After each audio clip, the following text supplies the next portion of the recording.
Chapter 53. Controversy, Positive and Negative. Oneness with God results in unity. God is the embodiment of benevolence, mercy, and love. Those who are truly connected with Him cannot be at variance with one another. His Spirit ruling in the heart will create harmony, love, and unity. The opposite of this is seen among the children of Satan. It is his work to stir up envy, strife, and jealousy. In the name of my Master, I ask the professed followers of Christ, what fruit do you bear?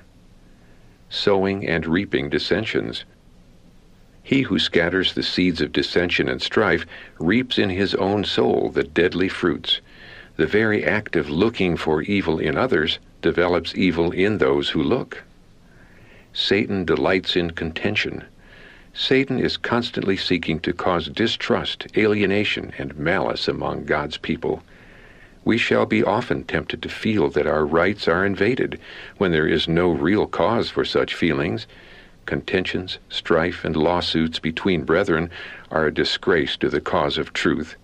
Those who take such a course expose the church to the ridicule of her enemies and cause the powers of darkness to triumph. They are piercing the wounds of Christ afresh and putting him to an open shame. Controversy leads to combativeness. The special deceptive work of Satan has been to provoke controversies, that there might be strivings about words to no profit. He well knows that this will occupy the mind and the time. It raises the combativeness and quenches the spirit of conviction in the minds of many, drawing them into diversity of opinions, accusation, and prejudice, which closes the door to the truth. Strife among brethren delays Second Advent. For 40 years did unbelief, murmuring, and rebellion shut out ancient Israel from the land of Canaan. It is the unbelief, the worldliness, unconsecration, and strife among the Lord's professed people that have kept us in this world of sin and sorrow so many years. No time for contention and strife. Men and women professing to serve the Lord are content to occupy their time and attention with matters of little importance. They are content to be at variance with one another. If they were consecrated to the work of the Master, they would not be striving and contending like a family of unruly children. Every hand would be engaged in service. Every one would be standing at his post of duty, working with heart and soul as a missionary of the cross of Christ. The workers would carry with them into their service the prayers and sympathies of an awakened church. They would receive their directions from Christ and would find no time for contention or strife. Let not controversy arise over trifles. The Spirit of love and the grace of our Lord Jesus Christ will bind heart to heart, if each will open the windows of the heart heavenward and close them earthward. Controversy to be laid to rest. The power of the grace of God will do more for the soul than controversy will do in a lifetime. By the power of the truth, how many things might be adjusted, and controversies hoary with age find quietude in the admission of better ways. The great grand principle, peace on earth and goodwill to men, will be far better practiced when those who believe in Christ are laborers together with God, than all the little things which some are ever harping upon, which are not authoritatively settled by the Word of God, will not be magnified into important matters. Controversy excites self-defense. In his treatment of Thomas, Jesus gave a lesson for his followers. His example shows how we should treat those whose faith is weak and who make their doubts prominent. Jesus did not overwhelm Thomas with reproach, nor did he enter into controversy with him. He revealed himself to the doubting one. Thomas had been most unreasonable in dictating the conditions of his faith, but Jesus, by his generous love and consideration, broke down all the barriers. Unbelief is seldom overcome by controversy. It is rather put upon self-defense and finds new support and excuse. But let Jesus, in his love and mercy, be revealed as the crucified Savior, and from many once willing lips will be heard the acknowledgment of Thomas, "My Lord and my God." To sick, speak no word of controversy. At the bedside of the sick, no word of creed or controversy should be spoken. Let the sufferer be pointed to the one who is willing to save all that come to him in faith. Earnestly, tenderly strive to help the soul that is hovering between life and death. Controversy is unprofitable. We are not called upon to enter into controversy with those who hold false theories. Controversy is unprofitable. Christ never entered into it. It is written is the weapon used by the world's Redeemer. Let us keep close to the Word. Let us allow the Lord Jesus and His messengers to testify.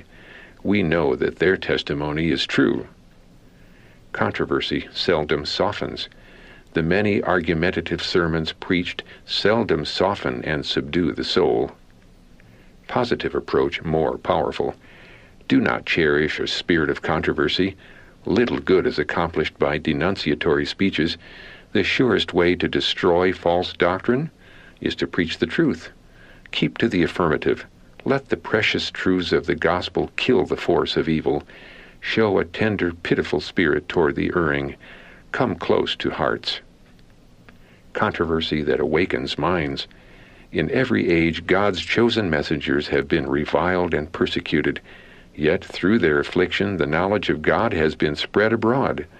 Every disciple of Christ is to step into the ranks and carry forward the same work, knowing that its foes can do nothing against the truth, but for the truth. God means that truth shall be brought to the front and become the subject of examination and discussion, even through the contempt placed upon it. The minds of the people must be agitated. Every controversy, every reproach, every effort to restrict liberty of conscience is God's means of awakening minds that otherwise might slumber. Children influenced by parental disagreements. To a large extent, parents create the atmosphere of the home circle, and when there is disagreement between father and mother, the children partake of the same spirit. Make your home atmosphere fragrant with tender thoughtfulness.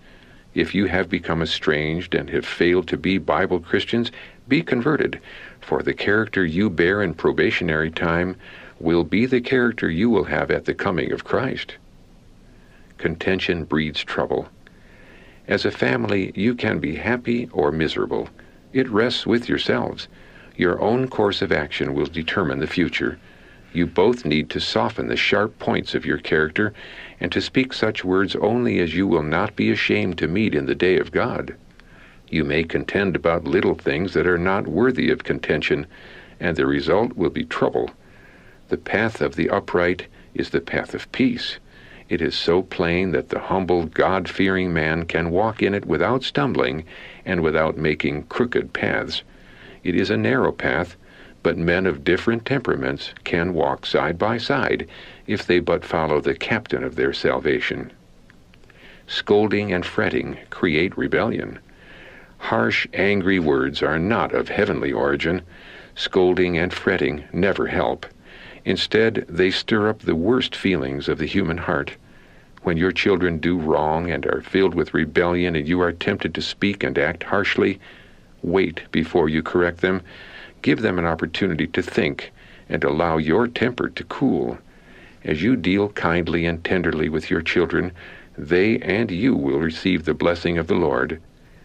And think you that in the day of God's judgment anyone will regret that he has been patient and kind with his children? Nearness to Christ brings unity. The cause of division and discord in families and in the church is separation from Christ. To come near to Christ is to come near to one another. The secret of true unity in the church and in the family is not diplomacy, not management, not a superhuman effort to overcome difficulties, though there will be much of this to do, but union with Christ. Picture a large circle, from the edge of which are many lines all running toward the center. The nearer these lines approach the center, the nearer they are to one another. Thus it is in the Christian life. The closer we come to Christ, the nearer we shall be to one another. God is glorified as His people unite in harmonious action. Parental harmony essential. Perfect confidence should exist between husband and wife. Together they should consider their responsibilities. Together they should work for the highest good of their children. Never should they in the presence of the children criticize each other's plans or question each other's judgment. Let the wife be careful not to make the husband's work for the children more difficult. Let the husband hold up the hands of his wife, giving her wise counsel and loving encouragement. No variance. If fathers and mothers are at variance, one working against the other to counteract each other's influence, the family will be in a demoralized condition, and neither the father nor the mother will receive the respect and confidence that are essential to a well-governed family. Children are quick to discern anything that will cast a reflection upon the rules and regulations of a household, especially those regulations that restrict their actions. Positive guidance in the home. You have no right to bring a gloomy cloud over the happiness of your children by fault-finding or severe censure for trifling mistakes. Actual wrong should be made to appear just as sinful as it is, and a firm, decided course should be pursued to prevent its recurrence. Yet children should not be left in a hopeless state of mind, but with a degree of courage that they can improve and gain your confidence and approval. Children may wish to do right, they may purpose in their hearts to be obedient, but they need help and encouragement. Peace in the church. Let there be peace in the home, and there will be peace in the church. This precious experience brought into the church will be the means of creating a kindly affection one for another. Quarrels will cease. True Christian courtesy will be seen among church members. The world will take knowledge of them, that they have been with Jesus and have learned of him. What an impression the church would make upon the world if all the members would live Christian lives. Death erases feelings of variance. When death closes the eyes, when the hands are folded upon the silent breast, how quickly feelings of variance change. There is no grudging, no bitterness. Slights and wrongs are forgiven, forgotten. How many loving words are spoken of the dead? How many good things in their life are brought to mind? Praise and commendation are now freely expressed, but they fall upon ears that hear not, hearts that feel not. How many, as they stand awed and silent beside the dead, recall with shame and sorrow the words and acts that brought sadness to the heart now forever still. Let us now bring all the beauty, love, and kindness we can into our life. Let us be thoughtful, grateful, patient, and forbearing in our intercourse with one another. Let the thoughts and feelings which find expression around the dying and the dead be brought into the daily association with our brethren and sisters in life. No strife in heaven. Let no one feel, even though he may theoretically be established in the present truth, that he makes no mistakes.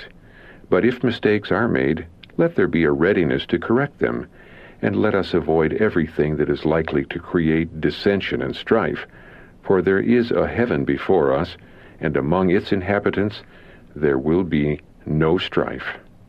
More love, less criticism needed.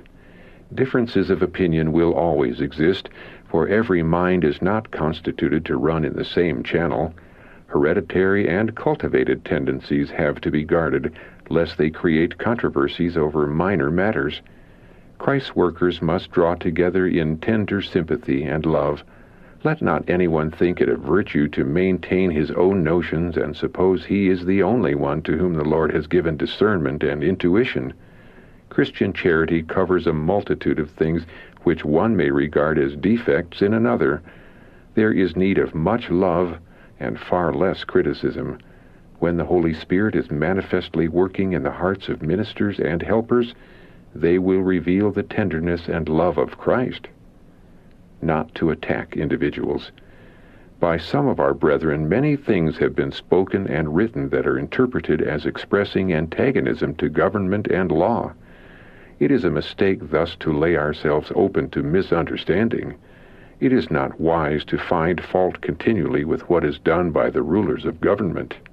It is not our work to attack individuals or institutions. We should exercise great care lest we be understood as putting ourselves in opposition to the civil authorities. It is true that our warfare is aggressive, but our weapons are to be those found in a plain, "Thus saith the Lord." Our work is to prepare a people to stand in the great day of God. We should not be turned aside to lines that will encourage controversy or arouse antagonism in those not of our faith. Meeting unbelief and divisive teachings. I have been shown that evil angels in the form of believers will work in our ranks to bring in a strong spirit of unbelief. Let not even this discourage you, but bring a true heart to the help of the Lord against the powers of satanic agencies. These powers of evil will assemble in our meetings not to receive a blessing, but to counterwork the influences of the Spirit of God. Take up no remark that they may make, but repeat the rich promises of God, which are yea and amen in Christ Jesus. We are never to catch up the words that human lips may speak to confirm the evil angels in their work, but we should repeat the words of Christ,